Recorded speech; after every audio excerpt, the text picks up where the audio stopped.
Boa noite, pessoal. Começando mais uma live de quartas. Que Jesus nos abençoe. Abençoe também o nosso espaço virtual do Centro Espírita Nair Montes de Castro, nosso celeiro de luz. Um ótimo ano para todos nós e que possamos, em mais esse período que se renova, continuarmos na direção correta, se lá estivermos, ou, se ainda estivermos perdidos, que Jesus, com sua infinita misericórdia, nos oriente, nos pegue pelas mãos e nos ajude nessa caminhada, nos orientando, nos conduzindo. Espero que todos estejam muito bem e hoje vamos falar mais um pouquinho sobre o Livro dos Espíritos, que é a base de todos nós que somos espíritas. Vamos conversar sobre o Prolegômenos, que nada mais é do que uma introdução, né, um pouquinho mais rebuscada, com um nome mais erudito, né, que vem do grego, a introdução de uma obra religiosa, né, uma obra filosófica, e que é o caso, né? O Espiritismo tem essa proposta de unir, em primeiro lugar, a religião, que é a base de tudo, né? Que é esse contato direto com o cristianismo, as filosofias, né? A filosofia, no caso as perguntas, né? Que compõem essa obra esplêndida.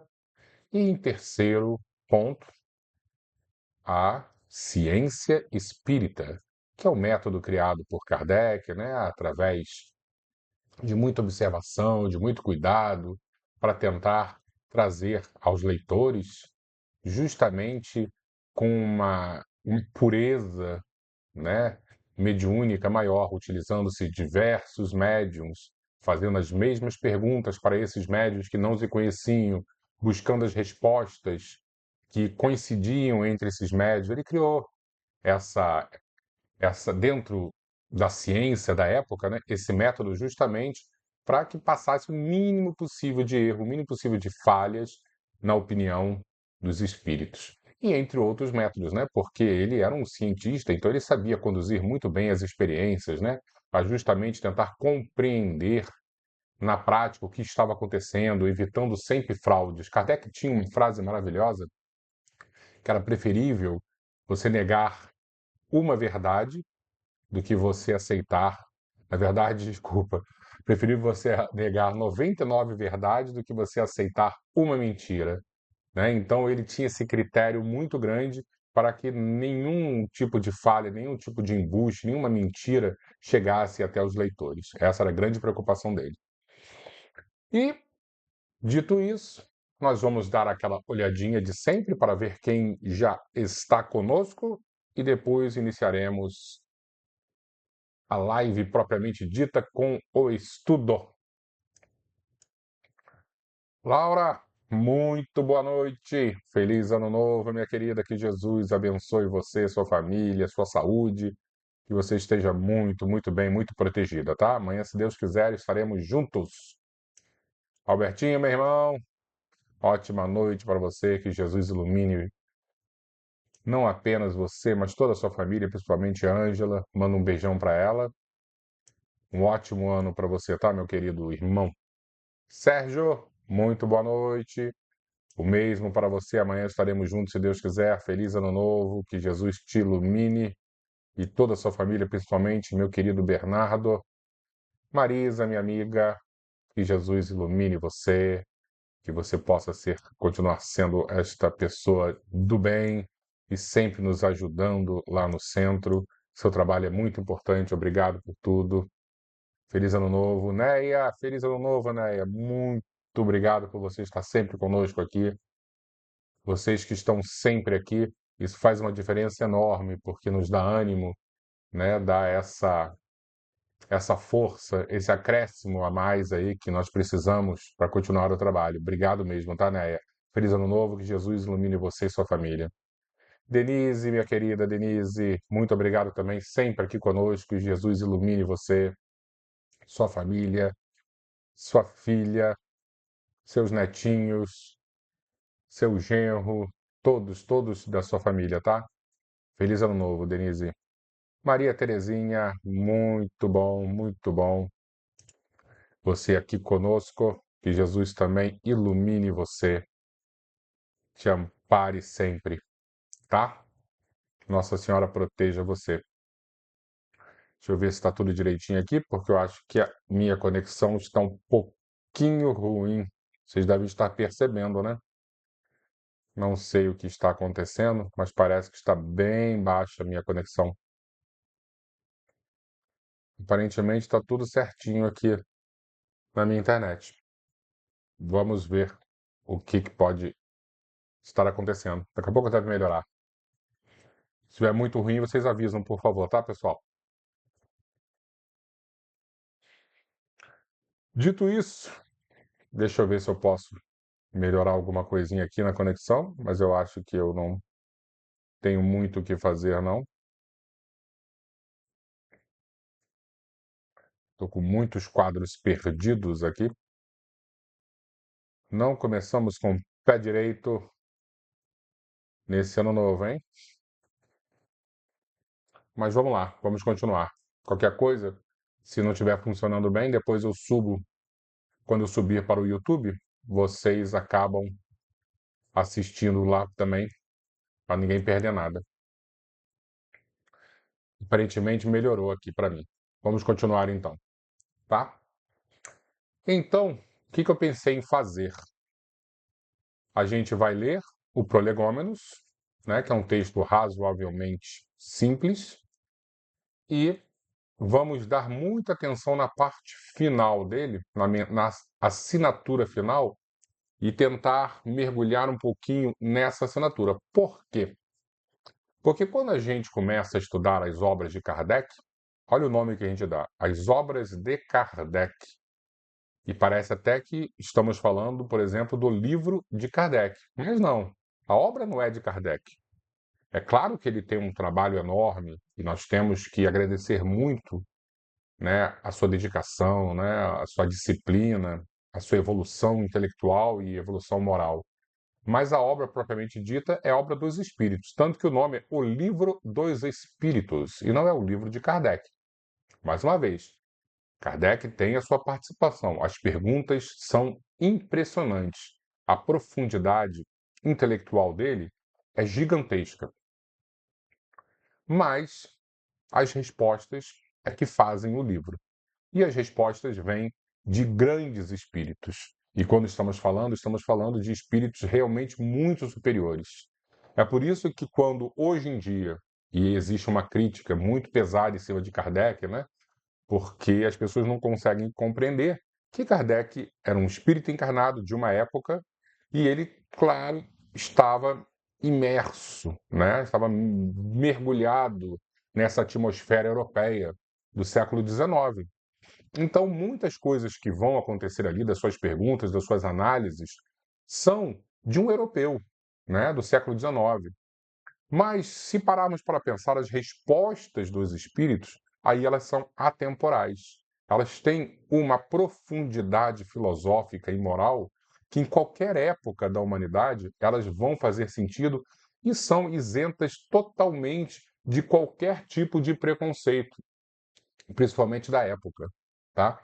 Então é isso que nós temos que compreender. Quando lermos o Livro dos Espíritos, nós temos que dar esse desconto, não usar jamais o anacronismo. O que é anacronismo? É o olhar atual, tentando analisar de maneira atual o que acontecia naquela época e perceber que as respostas são de um nível muito superior. E é isso que nós vamos tentar compreender hoje. Então vamos lá, vamos ler o nosso querido. Deixa eu ver onde eu coloquei aqui.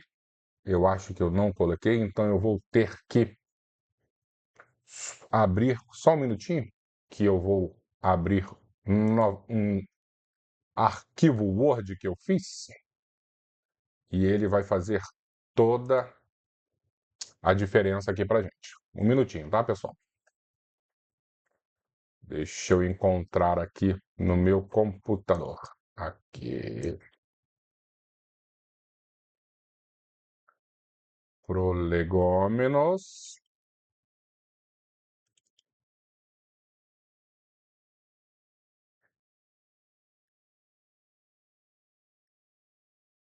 Não está aqui. Ok. Então, vamos fazer o seguinte. Já viram que eu comecei atrapalhado? Eu vou abrir diretamente o Livro dos Espíritos, que fica mais fácil para compreendermos, tá? Eu tenho uma pastinha aqui com todos os livros de Allan Kardec. Aqui, prolegômenos. Pronto. Deixa eu mudar aqui. Uma vez eu me perdi completamente, o Albertinho falou assim: quem sabe faz ao vivo. É mais ou menos isso. Eu acho que quando a gente está perdido. Pronto. Prolegômenos. Como eu disse, prolegômenos é essa introdução, né? Essa introdução de uma obra filosófica, teológica. Por isso que Kardec chama assim. Então vamos lá. Reparem bem nesse desenho, né? Uma parreira com as folhas, né? Com a uva. Fenômenos que estão fora das leis da ciência comum se manifestam por toda parte e revelam em sua causa a ação de uma vontade livre e inteligente. A razão diz que um efeito inteligente há de ter como causa uma força inteligente. E os fatos têm provado que essa força pode entrar em comunicação com os homens por meio de sinais materiais. Deixa eu dar uma olhadinha para ver se está tudo direitinho aqui.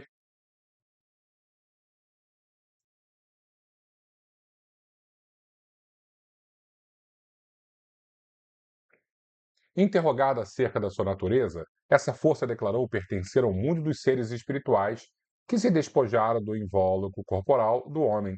Assim é que foi revelada a doutrina dos espíritos. Nós falamos bastante sobre isso, né? Muitos devem lembrar quando há algumas semanas lemos a introdução propriamente dita do Livro dos Espíritos. Essa aqui já é o Prolegômenos, é um pouquinho depois da introdução. As comunicações entre o mundo espírita e o mundo corpóreo estão na ordem natural das coisas e não constituem nenhum fato sobrenatural. Por isso que encontramos vestígio delas em todos os povos e em todas as épocas. Hoje, elas se generalizaram e se tornaram evidentes para todo mundo. Então, se voltarmos para a Grécia Antiga, nós tínhamos as pitonisas, por exemplo, que faziam lá as previsões em toda a história da humanidade. Existiam lá, de alguma forma, pessoas que se conectavam com o plano espiritual e traziam essas verdades além do corpo físico, né? Se pegarmos a história do Brasil, né, pré-Cabral, por exemplo, nos nossos índios, você tinha o mais importante, que era o líder, o cacique, mas você também tinha o pajé, né, que era o líder espiritual. Então, em todas as áreas existiam essas figuras de transcendência, né, com um contato mais metafísico. Os espíritos anunciam que chegaram os tempos marcados pela providência para uma manifestação universal e que, sendo eles os ministros de Deus e os agentes de sua vontade, sua missão é a de instruir e de esclarecer os homens, abrindo uma nova era para a regeneração da humanidade. Essa é a proposta do Espiritismo. Este livro é a coletânea dos seus ensinamentos. Ele foi escrito por ordem e sob o ditado de espíritos superiores. Como eu disse, as perguntas eram de Kardec, mas as respostas eram de espíritos superiores, e isso faz toda a diferença. Para estabelecer os fundamentos de uma filosofia racional, livre dos preconceitos da ideia sistemática. Ele não contém nada que não seja a expressão do pensamento deles e que não tenha passado pelo seu controle.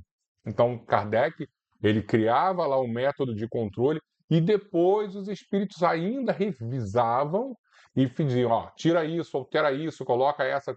Então, os espíritos fizeram um trabalho junto de Kardec profundo demais, com muito critério e muito cuidado.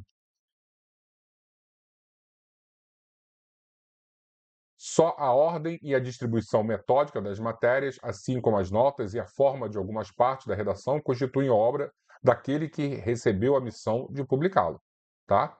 Então, o que Kardec fez? Ele ordenou, ele fez a distribuição metódica, mas as respostas, tudo em si, toda a revisão mais assim específica foram dos espíritos. Dentre os espíritos que colaboraram para a execução desta obra, muitos viveram em épocas diversas da Terra, onde pregaram e praticaram a virtude e a sabedoria. Outros, pelos seus nomes, não pertencem a nenhum personagem que a história guarde lembrança, mas cuja elevação é verificada pela pureza de sua doutrina e sua união com os que trazem nomes venerados. Eis os termos nos quais eles nos deram por escrito, através de vários médiuns, a missão de escrever este livro. E aí agora começa a parte dos espíritos, né? Nós já temos uma organização, uma orientação bem específica dos espíritos. Ocupa-te com zelo e perseverança do trabalho que empreendeste com o nosso auxílio, pois esse trabalho é nosso. Olha, os espíritos dizem, o trabalho é nosso, não é seu. Kardec precisava se ocupar com zelo e perseverança. Nele pusemos as bases do novo edifício que se ergue e que um dia deve reunir todos os homens no mesmo sentimento de amor e caridade. Contudo, antes de o divulgar, vamos revê-lo juntos, a fim de verificarmos todos os teus detalhes. Então, o que os espíritos estão dizendo? Que eles vão fazer a verificação, a revisão, junto de Kardec. Estaremos contigo todas as vezes que o pedires, e para te ajudarmos nos teus outros trabalhos, porque esta é apenas uma parte da missão que a ti foi confiada, o que já te foi revelada por um de nós. Dentre os ensinamentos que foram dados, alguns há que deves guardar para ti somente, até nova ordem. Nós te indicaremos quando chegar o momento de os publicar. Enquanto esperas, medita sobre eles, a fim de estar pronto quando te dissermos o momento certo. Colocarás no cabeçalho do livro a cepa de vinha que te desenhamos. Foi aquela lá atrás, né? No início que a gente viu. Porque ela é o emblema do trabalho do Criador. Só fazer uma pausa aqui. A cepa aqui colocada é o facsímile daquela que foi desenhada pelos espíritos. Então, os espíritos desenharam através de um médium o que precisava ser colocado no livro dos espíritos. Todos os princípios materiais que melhor podem representar o corpo e o espírito encontram-se nela, reunidos. O corpo é a cepa e o espírito é o licor. A alma, ou seja, o espírito unido à matéria, é o bago. O homem purifica o espírito pelo trabalho, e tu sabes que é somente pelo trabalho do corpo que o espírito adquire conhecimentos. Não te deixe desanimar pela crítica. Um grande conselho para Kardec, né? Tu encontrarás contraditores encarniçados, sobretudo entre as pessoas interessadas nos abusos, os abusos da terra. Então, as pessoas mais materialistas, elas iriam perseguir Kardec. Tu os encontrarás até mesmo entre os espíritos, pois aqueles que ainda não estão completamente desmaterializados procuram frequentemente semear a dúvida por malícia ou por ignorância. Então prossegue sempre, crê em Deus e caminha com confiança. Estaremos aqui para te amparar, e está próximo o tempo em que a verdade brilhará por toda parte. O problema é o tempo dos espíritos, que não é o nosso tempo. Eles têm a eternidade como parâmetro, né? Então a gente acha assim, não, já tem 150 anos, quase 200 anos. Os espíritos têm o tempo deles. A vaidade de certos homens que creem saber tudo e querem explicar tudo à sua maneira fará nascer opiniões dissidentes. Mas todos os que tiverem visto o grande princípio de Jesus se juntarão num só sentimento de amor do bem e se unirão por um laço fraterno que vai envolver o mundo inteiro. Estes deixarão de lado as mesquinhas disputas de palavras para só se ocuparem com as coisas essenciais, e a doutrina será sempre a mesma, quanto aos fundamentos para todos os que receberem comunicações de espíritos superiores. Então, eles já deixam muito claro que Jesus é o elo, Jesus é a ligação de todos, e precisamos justamente unir as nossas forças ao redor deste sol que é Jesus, para esquentar os nossos corações e nos manter realmente com os propósitos vivos dentro dessa semeadura. É com a perseverança que chegarás a colher os frutos dos teus trabalhos. O prazer que experimentarás em ver a doutrina se propagar e ser bem compreendida será para ti uma recompensa, cujo valor integral conhecerás, talvez mais no futuro do que no presente. E quando ele diz o futuro, ele não está falando daquela encarnação. Ele está falando em vidas futuras, né? Em tempos futuros. Portanto, não te inquietes com os espinhos e as pedras que os incrédulos ou os maus semearão no teu caminho. Conserva a confiança, com a confiança tu alcançarás o objetivo e merecerás ser sempre ajudado. Isso é muito profundo. Confiança. Lembra-te de que os bons espíritos não auxiliam senão aos que servem a Deus com humildade e desinteresse, e que repudiam todo aquele que busca na senda do céu um degrau para conquistar as coisas da terra. Eles se afastam do orgulho e do ambicioso, do orgulhoso e do ambicioso. O orgulho e a ambição serão sempre uma barreira erguida entre o homem e Deus. O orgulho, é um véu lançado sobre as claridades celestes, e Deus não pode servir-se do cego para fazer a luz compreensível. E aí vem a nossa cereja do bolo que nós vamos agora nos debruçar, que são os espíritos que assinam essa mensagem. São João Evangelista, Santo Agostinho, São Vicente de Paulo, São Luís, o Espírito de Verdade, Sócrates, Platão, Fenelon, Franklin, Swedenborg e outros, né?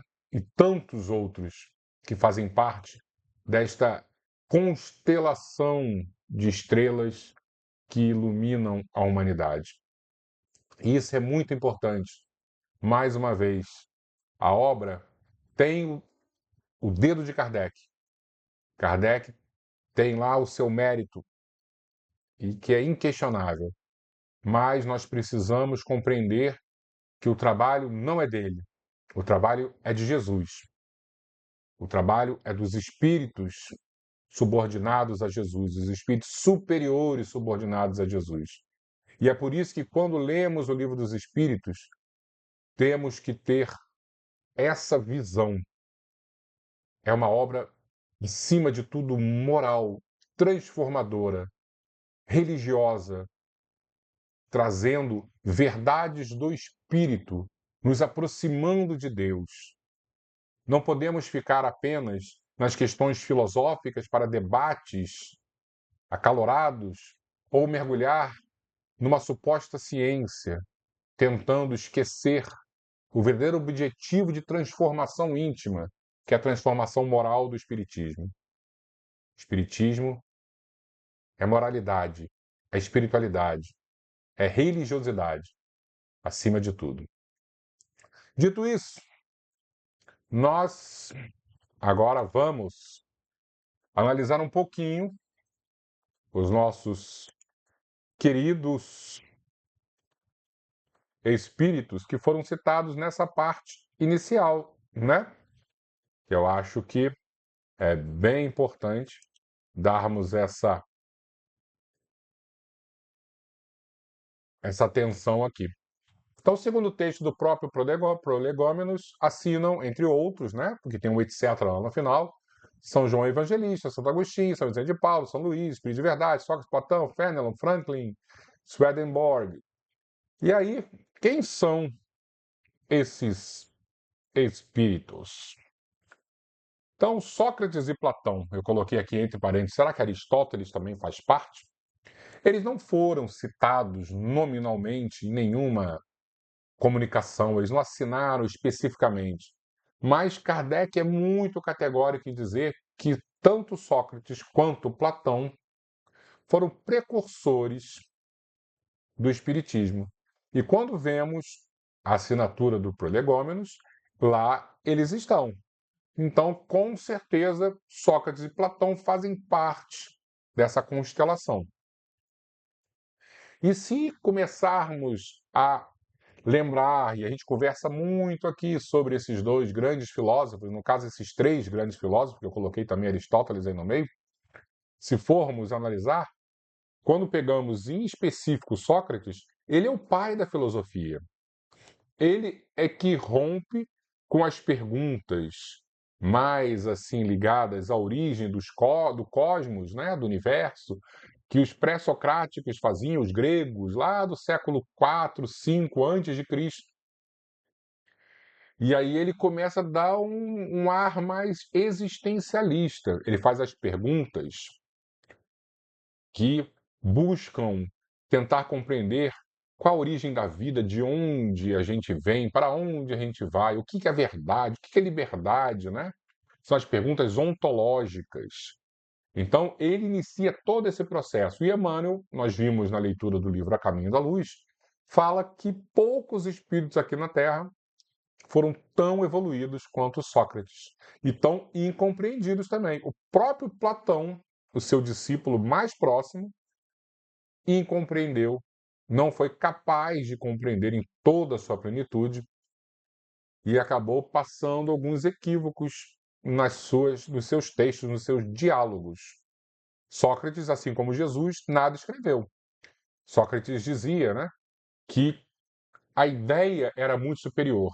O pensamento, as palavras, e quando a gente botava no papel, por exemplo, escrevia, você perdia muito.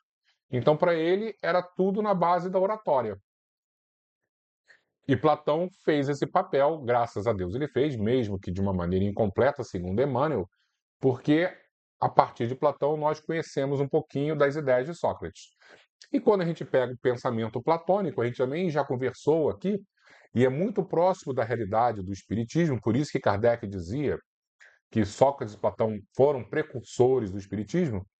Platão afirmava que existiam dois tipos de mundos: o mundo do pensamento e o mundo material.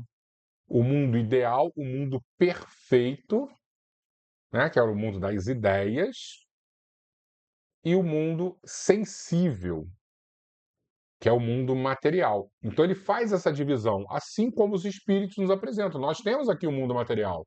Só que esse mundo aqui da matéria, né, o mundo físico, é um pálido reflexo do mundo espiritual. E Platão, 2.400 anos atrás, já tinha essa visão, já nos apresentava esta maneira assim muito peculiar de ver o mundo. E aí, e não só isso, né? Outras formas brilhantes de enxergar o mundo, como a alegoria da caverna, onde todos nós vivemos meio que acorrentados aqui na Terra e com uma pálida impressão do mundo real. Depois, quem quiser, procura a alegoria da caverna de Platão para ver a beleza e como tem um significado bem assim relevante para os espíritas, já que acreditamos que a realidade física é uma realidade ainda muito obtusa. A realidade espiritual, ela sim, ela é grandiosa, né? Porque reflete todo o esplendor de Deus.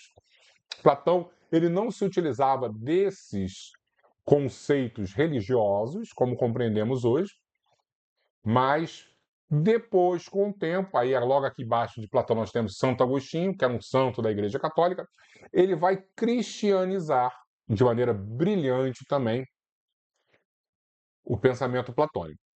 Mas vamos continuar ainda nos gregos. Depois a gente fala de Santo Agostinho.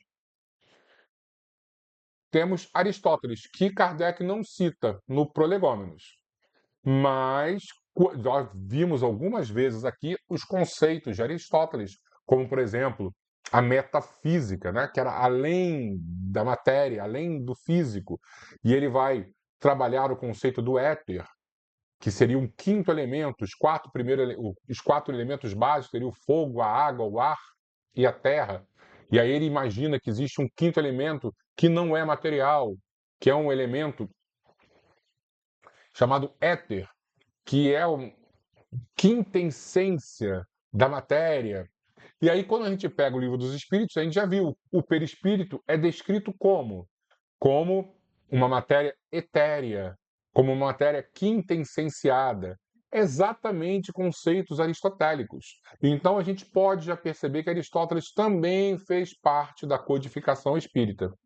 Ou a gente também já trabalhou muito esse conceito aqui, que Aristóteles gostava de sair fazendo as perguntas e buscando através da lógica a causa primeira O exemplo que eu sempre dou é: o ventilador está funcionando. O que está abastecendo? A eletricidade. Mas como a eletricidade é formada através de uma usina, chega um momento, a usina é eólica, é o vento, chega um momento que você não tem mais como chegar numa causa, e essa seria a causa primeira, e é sempre Deus a causa primeira.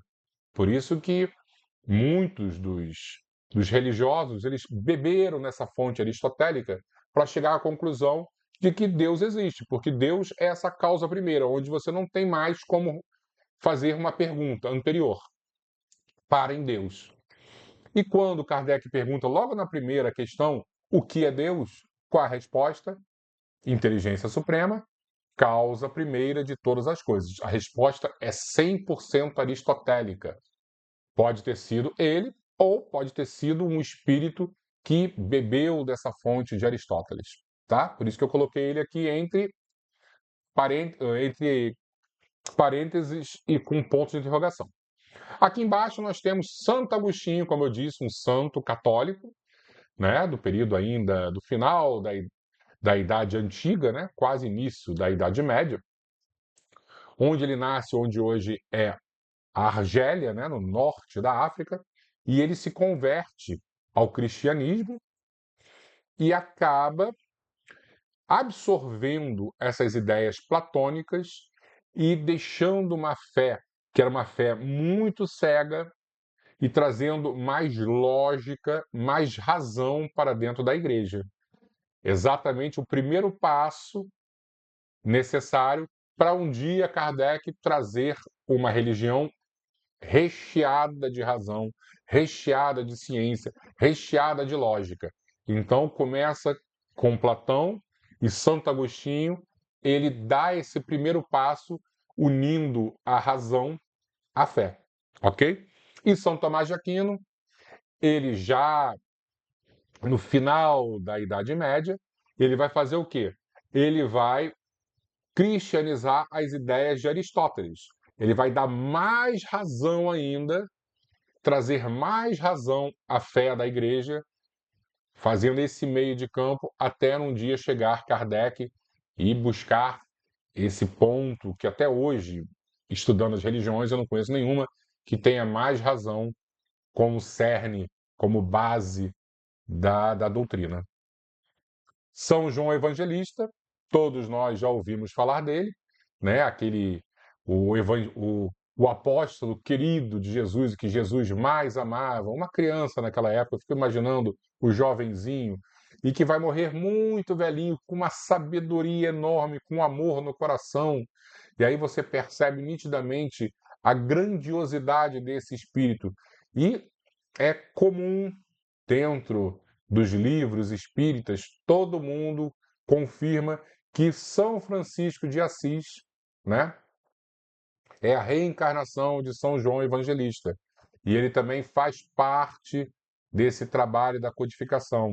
E aí você vê como existem espíritos evoluídos superiores nesse trabalho de Kardec, que Kardec ajudou a concluir, mas, conforme os espíritos disseram, o trabalho dos espíritos. Aí nós temos também o tal do Franklin. Quem é esse Franklin?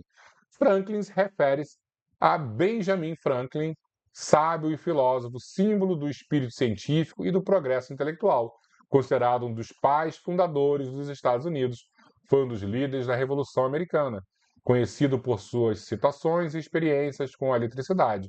Foi ainda o primeiro embaixador dos Estados Unidos, onde? Na França, né? Então, Benjamin Franklin também faz parte dessa constelação.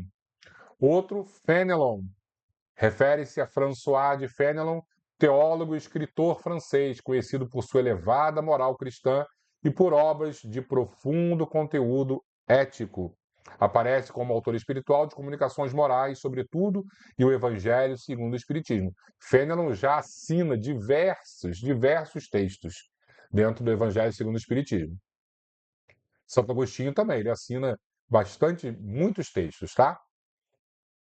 E nós também já falamos nesse Swedenborg, em alguns estudos atrás, que é um pensador sueco que afirmou ter percepções do mundo espiritual. Ele era um médium, um pouquinho anterior a Kardec e que fez um trabalho brilhante na divulgação desse contato entre o mundo material e o mundo dos espíritos. Outro citado, São Vicente de Paulo. Foi um sacerdote católico francês, a França sempre muito forte envolvida, né? Conhecido principalmente por sua dedicação aos pobres, pela reforma do clero e pela criação de importantes instituições de caridade na igreja. Ele está lá no item 8 do capítulo 17, Sede Perfeito, chamado A Virtude. Definição da virtude cristã pela humildade, modéstia e caridade silenciosa. São Luís foi o rei da França, ainda jovem, aos 12 anos, sob a orientação de sua mãe, Blanche de Castela, que lhe deu uma forte formação cristã. Quando passou a governar plenamente, destacou-se por unir fé, justiça e governo de maneira exemplar. É importante a gente não confundir, por exemplo, com São Luís, que era o nome do centro espírita lá de Pedro Leopoldo, que Chico trabalhava. Aquele era São Luís com Z, que era um São Luís, que era o nome de um dos primeiros espíritas aqui do Brasil, e que o Chico Xavier era muito grato a esse Luís, tá? Então, não estamos falando do mesmo São Luís, o rei da França. Estamos falando, acho que, de Luís Gonzaga, era o nome desse primeiro um dos primeiros espíritas brasileiros. E onde São Luís escreve, no capítulo 4 do Evangelho segundo o Espiritismo, ninguém poderá ver o reino de Deus se não nascer de novo, sob o item necessidade da encarnação. O Espírito de Verdade, e que já vimos, se eu não me engano, no último estudo ou penúltimo, que era Jesus. Mas será que somente Jesus assina como Espírito de Verdade? Provavelmente eram espíritos também muito evoluídos. Uma vez eu vi numa palestra que João Batista fazia parte desse grupo que assinava como Espírito de Verdade, tá? Então provavelmente não é só Jesus. E a gente viu que no capítulo 6 do Evangelho, segundo o Espiritismo, chamado Cristo Consolador, está recheado de textos assinados pelo Espírito de Verdade, que é a missão, o conteúdo, a definição da missão do Espiritismo como Consolador prometido. Também temos nosso querido Emmanuel assinando as obras de Kardec. Emmanuel assina um texto na codificação do Evangelho segundo o Espiritismo, capítulo 11, item 11, o egoísmo. Isso foi em Paris, 1861. E também Joana de Ângeles, na codificação, deixou registradas duas mensagens, também no Evangelho. Capítulo 9, item 7, a paciência, e no capítulo 18, itens 13 a 15, dar-se-á aquele que tem. Ditados estes assinados como um espírito amigo. É interessante, aí eu vou fazer um pedido a vocês, quem tiver mais experiência do que eu, né? Eu lembro quando eu era muito jovenzinho, lá na minha formação espírita, na mocidade, do nosso querido Celeiro de Luz, nosso centro espírita em Montes de Castro, eu tinha um evangelho, provavelmente devia ser uma edição antiga, uma tradução que eu nunca mais vi, onde Joana de Ângeles assinava nesses dois itens. Hoje em dia, os evangelhos que eu possuo, não está mais Joana de Ângeles, está um espírito amigo. Mas, interessante, se você buscar aí na internet, você vai ver que era Joana de Ângeles, o original. Eu não sei por que tiraram o nome dela e colocaram um espírito amigo. Ok? E aí, para finalizarmos, eu pensei em fazer o seguinte: em lermos esse texto psicografado por Chico Xavier, pelo espírito Humberto de Campos, na verdade ele assina como Irmão X, Cartas e Crônicas, que é o capítulo 28, Kardec e Napoleão. E é um texto maravilhoso que fala sobre um encontro entre Kardec e Napoleão no plano espiritual. E aí ele cita também alguns espíritos, e a gente vai ver novamente muitos desses nomes nessa psicografia de Chico Xavier. Vale a pena. Vamos dar uma olhadinha aqui.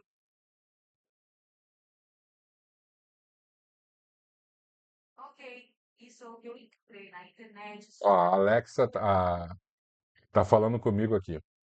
mas eu não sei por quê. Vamos lá, deixa eu pegar aqui para eu ler. Kardec e Napoleão. Logo após o Brumário, que foi 9 de novembro de 1799, quando Napoleão mudou o nome dos meses para Brumário, né? Quando Napoleão se fizera o primeiro cônsul da República Francesa, Napoleão nem era ainda imperador, né? Ele deu um golpezinho e virou cônsul da França. Reuniu-se na noite de 31 de dezembro de 1799, já na virada do ano, né? No coração da latinidade, nas esferas superiores, grande assembleia de espíritos sábios e benevolentes, para marcarem a entrada significativa do novo século. Interessante, então, isso tudo aconteceu no plano espiritual. Antigas personalidades de Roma imperial, pontífices e guerreiros das Gálias, figuras notáveis da Espanha, ali se congregavam à espera do expressivo acontecimento. Legiões dos Césares, com os seus estandartes, falanges de batalhadores do mundo gaulês e grupos de pioneiros da evolução hispânica, associados a múltiplos representantes das Américas, guardavam linhas simbólicas de posição de destaque. Então ele já está citando aí, sem ser nominalmente, grupos específicos que faziam parte dessa reunião. Mas não somente os latinos se faziam representados no grande conclave. Gregos ilustres, lembrando as confabulações da Acrópole Gloriosa, israelitas famosos, recordando o Templo de Jerusalém, deputações eslavas e germânicas, grandes vultos da Inglaterra, sábios chineses, filósofos hindus, teólogos budistas, sacrificadores das divindades olímpicas, renomados sacerdotes da Igreja Romana e continuadores de Maomé. Ali se mostravam como em vasta convocação de forças da ciência e da cultura da humanidade. No concerto das brilhantes delegações que aí formavam, com toda a sua fulguração representativa, surgiam espíritos de velhos batalhadores do progresso que voltariam à liça carnal, ou que a seguiriam de perto para o combate à ignorância e à miséria na laboriosa preparação da nova era da fraternidade e da luz. No deslumbrante espetáculo da espiritualidade superior, com a refulgência de suas almas, achavam-se, aí começa nominalmente, Sócrates, Platão, Aristóteles, aí já cita Aristóteles, Apolônio de Tiana, Orígenes, Hipócrates, Agostinho, Fénelon, Giordano Bruno, Tomás de Aquino também foi citado aí, São Luís da França, tá vendo? Os nomes muito ali que estavam naquele assinatura do prolegômeno. Vicente de Paulo, Joana d'Arc, Teresa d'Ávila, Catarina de Siena, Bossuet, Spinoza, Erasmo, Milton, Cristóvão Colombo, Gutenberg, Galileu, Pascal, Swedenborg, mais outro que estava também naquela lista, e Dante Alighieri, para mencionar apenas alguns heróis e paladinos da renovação terrestre. Daí a gente consegue perceber que muitos desses nomes aí provavelmente estavam naquele etc. do Prolegômenos, né? Em planos menos brilhantes, esses aí era a nata dos espíritos. Agora, em planos menos brilhantes, encontravam-se no recinto maravilhoso trabalhadores de ordem inferior, incluindo muitos dos ilustres guilhotinados da Revolução, quais Luís XVI, Maria Antonieta, Robespierre, Danton, Madame Roland, André Chenier, Bailly, Camille Desmoulins e grandes vultos como Voltaire e Rousseau. Mas aí que já eram a turma mais baixo nível, né? Depois da palavra rápida de alguns orientadores eminentes, invisíveis clarins soaram na direção do plano carnal, e em breves instantes, do seio da noite que velava o corpo ciclópico do mundo europeu, emergiu sob a custódia de esclarecidos mensageiros, reduzido cortejo de sombras, que pareciam estranhas e vacilantes, confrontadas com as feéricas irradiações do palácio festivo. Então, tinha um mundo espiritual e chega nesse momento um mundo um pouquinho mais de sombras, né? Era um grupo de almas ainda encarnadas. Então a turma que estava encarnada foi levada para essa grande comemoração de virada de ano, né? Para receber a força e energia para a mudança do planeta. Que, constrangidas pela organização celeste, remontavam a vida espiritual para a reafirmação de compromissos. À frente vinha Napoleão, que centralizou o interesse de todos os circunstantes. era bem o grande corso, né? Ele nasceu na Córcega, né? Com os seus trajes habituais e com seu chapéu característico, recebido por diversas figuras da Roma antiga, que se apressavam em oferecer-lhe apoio e auxílio. O vencedor de Rivoli ocupou radiosa poltrona que de antemão lhe fora preparada. Entre aqueles que o seguiram no singular excursão, encontravam-se respeitáveis autoridades reencarnadas no planeta, como Beethoven, Ampère, Fulton, Faraday, Guts, John Dalton, Pestalozzi. Pestalozzi viria a ser, né, o mentor intelectual de Allan Kardec, Pio VII, além de muitos outros campeões da prosperidade e da independência do mundo. Acanhados no veículo espiritual que os prendia à carne terrestre, quase todos os recém-vindos banhavam-se em lágrimas de alegria e emoção. O primeiro cônsul da França, isto é, Napoleão, porém, trazia os olhos enxutos, sem chorar, não obstante a extrema palidez que lhe cobria a face. Recebendo o louvor de várias legiões, limitava-se a responder com acenos discretos quando os clarins ressoavam de modo diverso, como se pusessem a voar para os cimos do rumo do imenso infinito. Imediatamente, uma estrada de luz, à maneira de ponte levadiça, projetou-se do céu. E aí chega realmente o que há de mais importante, né? Em alcançando o solo delicado, contudo, esses astros se transformavam sem seres humanos em nimbados de claridade celestial. Dentre todos, no entanto, um deles avultava em superioridade e beleza. Tiara rutilante brilhava-lhe na cabeça, como que aureolar-lhe de bênçãos o olhar magnânimo, cheio de atração e doçura. Na destra guardava um cetro dourado a reencarnar-se de sublimes cintilações. Musicistas invisíveis, eu fico imaginando que coisa maravilhosa foi esse evento, hein? Musicistas invisíveis, através dos zéfiros que passavam apressados, prorromperam num cântico de hosanas, sem palavras articuladas. A multidão mostrou profunda reverência, ajoelhando-se, muitos dos sábios e guerreiros, artistas e pensadores, enquanto todos os pendões dos vestilários arriavam, silenciosos em sinal de respeito. Foi então que o corso, Napoleão, se pôs em lágrimas e, levantando-se, avançou com dificuldade na direção do mensageiro que trazia o báculo de ouro, postando-se genuflexo diante dele. O celeste emissário, sorrindo com naturalidade, ergueu-o de pronto e procurava abraçá-lo, quando o céu apareceu abrir-se diante de todos, e uma voz enérgica e doce, forte como a ventania e veludosa como a ignorada melodia da fonte, exclamou para Napoleão, que parecia eletrizado de pavor e júbilo ao mesmo tempo. E aí, provavelmente, essa voz era de Jesus. Irmão e amigo, ouve a verdade que te fala em meu espírito. Eis-te à frente do apóstolo da fé, que sob a égide do Cristo descerá para a terra atormentada um novo ciclo de conhecimento. César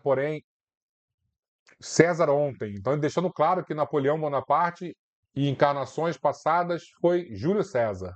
César ontem e hoje orientador, rende o culto de tua veneração ante o pontífice da luz. E olha como ele trata Kardec, esse espírito que para mim é Jesus, né? Ele diz que é o apóstolo da fé. Então, pode ser que Kardec tenha sido a reencarnação de algum apóstolo, hein? Não sei. César ontem e hoje orientador, rende o culto de tua veneração ante o pontífice da luz. Renova perante o evangelho o compromisso de auxiliar-lhe a obra renascente. Aqui se congregam conosco lidadores de todas as épocas, patriotas de Roma e das Gálias, generais e soldados, que te acompanham nos conflitos da Farsália, de Tapso e da Munda, remanescentes das batalhas de Gergóvia e de Alésia. Aqui te surpreendem com simpatia e expectação. Antigamente, no trono absoluto, quando ele era Júlio César, pretendias-te descendente dos deuses para dominar a terra e aniquilar os inimigos. Agora, porém, o Supremo Senhor concedeu-lhe por berço uma ilha perdida no mar, a Córcega, para que te não esqueças da pequenez humana e determinou voltasses ao coração do povo que outrora humilhaste e escarneceste, os gauleses, né? E aí depois viraram os franceses, a fim de que lhe garantas a missão gigantesca junto da humanidade no século que vamos iniciar. Colocado pela sabedoria celeste na condição do timoneiro da ordem, no mar de sangue da revolução, não ouvides o mandato para o qual foste escolhido. Não acredites que as vitórias das quais fostes investido para o consulado devam ser atribuídas exclusivamente ao teu gênio militar e político. Deixando bem claro, olha só, meu filho, você ganhou essas batalhas, mas não é porque você é o bonzão, é porque tem um propósito por trás disso. A vontade do Senhor expressa-se nas circunstâncias da vida.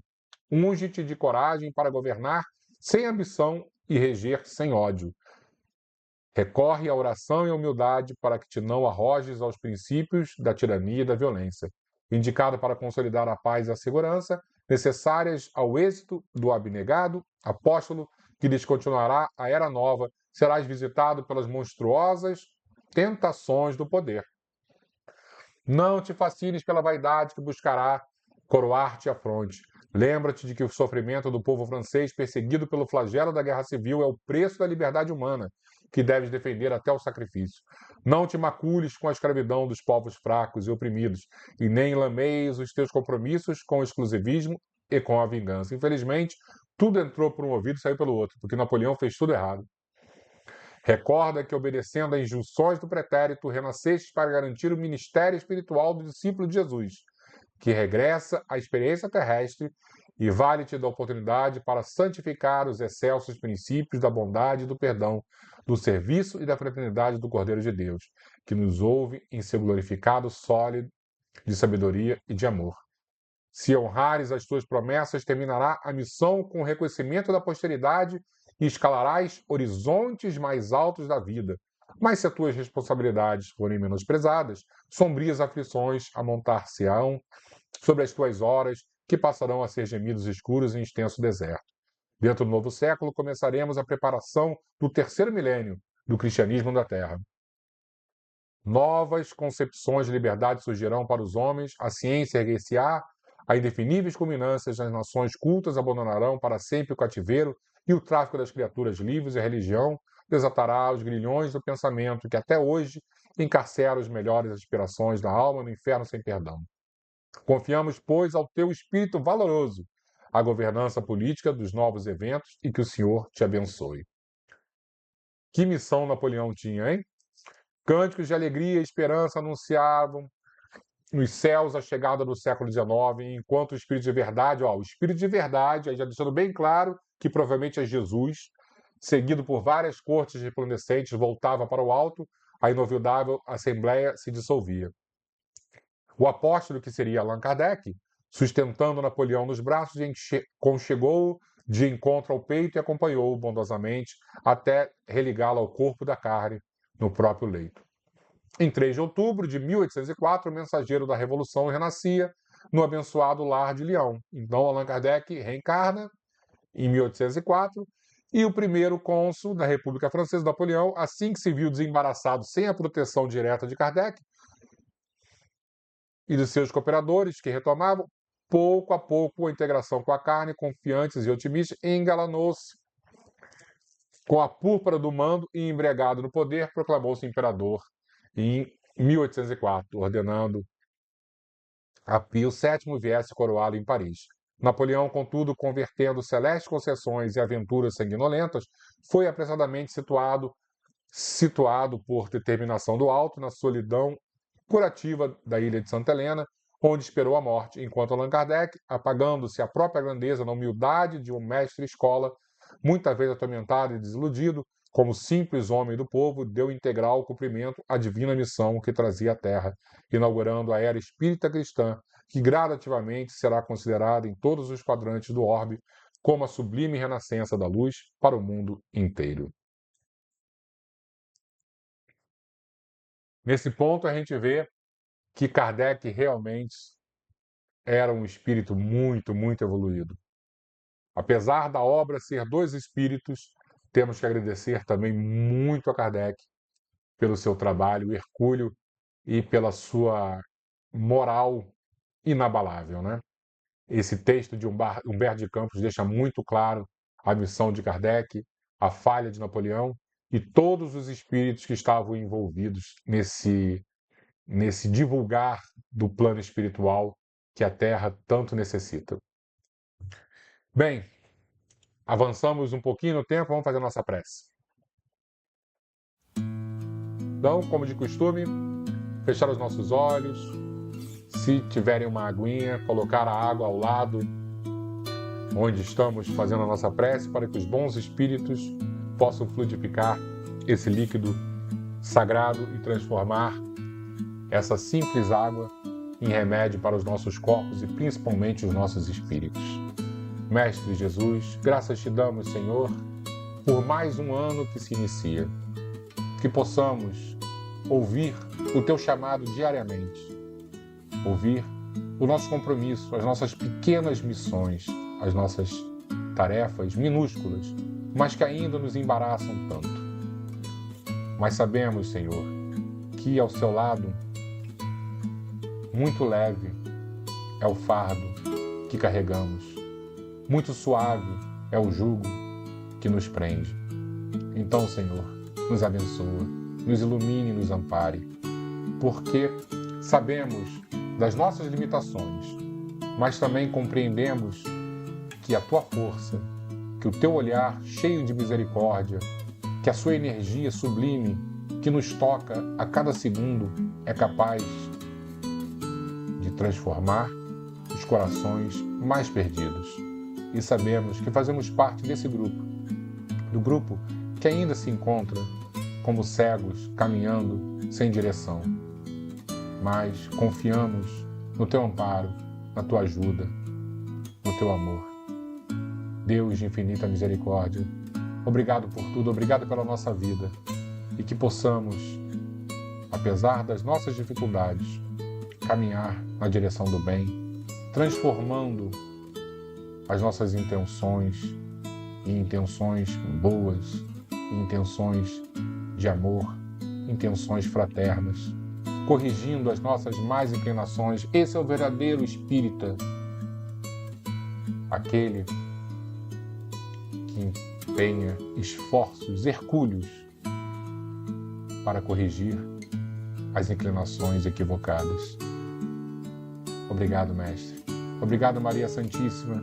E, acima de tudo, obrigado, Deus Pai, que possamos, unidos em teu nome, transformar esse ano de 2026 em anos de bênçãos, um ano de trabalho, de realizações, com saúde, com prosperidade, mas, acima de tudo, com fé e com esperança de que, apesar das dificuldades que podem surgir, como em todos os outros anos surgiram, estamos dentro de uma família que se ama, que se apoia.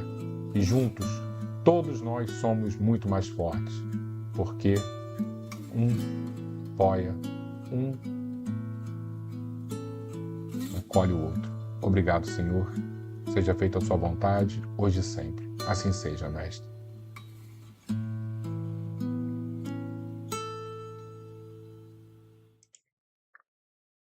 Muito obrigado, pessoal.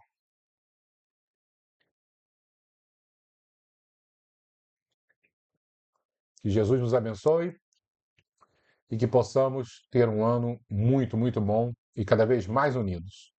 Fiquemos com Jesus, fiquemos com Maria Santíssima e, acima de tudo, com Deus Pai, que nos ama profundamente.